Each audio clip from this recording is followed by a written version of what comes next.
President Trump indicating that he will make a decision soon about tackling crime in Chicago as he touts the progress federal troops have made in D.C. Fox correspondent Madeleine Rivera joins us live in Washington with all the details. Hi, Maddie. Good morning, Carly and Todd. The president has been threatening to take action in Chicago for weeks now, even as he downplays a post he made over the weekend about the Windy City. That post said in part, Chicago about to find out why it's called the Department of War, referring to the name change for the Defense Department. President Trump says, though, what he meant was he wants to clean up the city, calling that common sense, not war. We could solve Chicago very quickly, but we're going to make a decision as to where we go over the next day or two. When you look at what happened to D.C. in a short period of time, honestly, it's amazing. Over a period of 12 days, in other words, on the 12th day, we had the crime just about solved. And right now, people are walking out, they're going out right now to restaurants all over D.C. Protesters took to the streets of Chicago over the weekend, rallying against federal intervention. It comes as the community braces for more immigration enforcement. Border Czar Tom Homan says they're specifically eyeing sanctuary cities.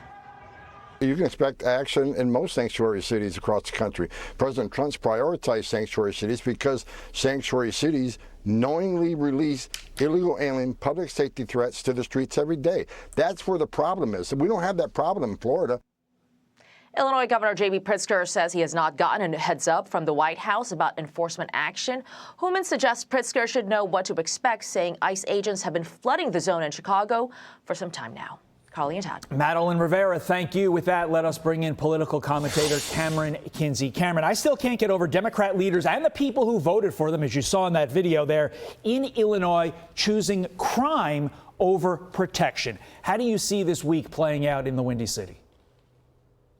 Well, thank you so much for having me on. After Trump's crime crackdown on D.C., we should note that the city's crime rate is now at a 30-year low. These protests in Chicago are just a testament to the delusion of the Democrats right now. Chicago has been the poster child for violent crime for years, so much so that it coined the nickname Chi-Rock. The left would rather be pro-crime than support common sense solutions because they suffer from Trump derangement syndrome. But luckily, this is the minority. 81% of Americans see crime as a major problem in large cities, according to a new AP poll. And President Trump is doing everything in his executive authority to restore law and order in America's greatest cities that unfortunately have declined under Democrat leadership. And this is the exact type of solutions-oriented action that the people voted for last November. In 2016, Chicago actually did a crime crackdown alongside the feds. It worked very well, crime down 41%.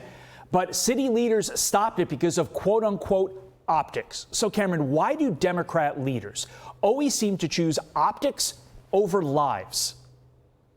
Well, that's such an amazing question because it's also ironic that the Illinois National Guard was called during the 2024 DNC in Chicago to keep order, reduce crime. But when President Trump suggests to do the same thing, because the city averages 7 to 8 murders a week, lives are at stake, he's met with outrage, he's met with protests. So when the ruling class Democrats do it to protect themselves for a weekend visit, it's okay. But when a Republican president does it to clean up our nation's cities and protect everyday Americans, it's not.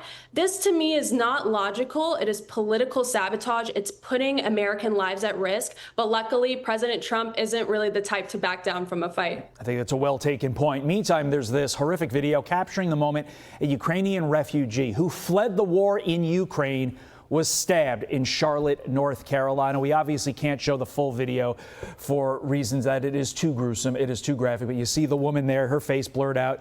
You see the suspect there behind her. Charlotte mayor responding to the attack on social media, writing, quote, "This was a senseless and tragic loss.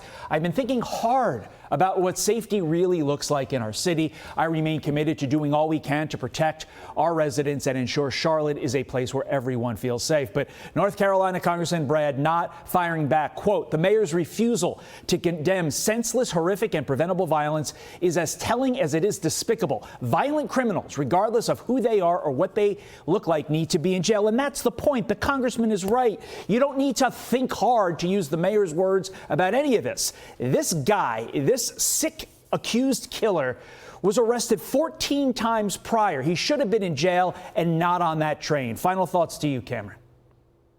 Well, unfortunately, this doesn't fit the legacy media's narrative. Besides Fox News, who else is even reporting on this? It's such a tragedy. And luckily, President Trump has acknowledged this. He, I believe, has seen the video, said that he would have more thoughts on this today, according to his comments at the press pool earlier. But I do believe this is just a grave tragedy. We need to fight against these injustices. Luckily, we do have a president that is restoring law and order. Camryn Kinsey, thanks for getting up with us. We appreciate it on both of these topics. Thank you.